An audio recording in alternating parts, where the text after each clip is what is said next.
أعوذ بالله من الشيطان الرجيم.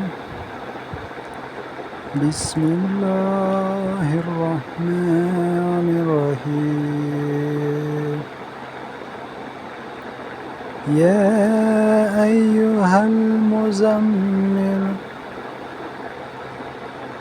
قم الليل إلا قليلا نصفه أو انقص منه قليلا أو زد عليه ورتل القرآن ترتيلا إنا سنلقي عليك قولا ثقيلا إن ناشئة الليل هي أشد وطئا وأقوم قيلا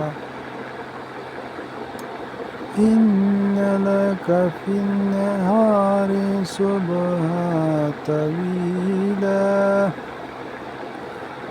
واذكر اسم ربك وتبتل إليه تبديلا رب المشرق والمغرب لا إله إلا هو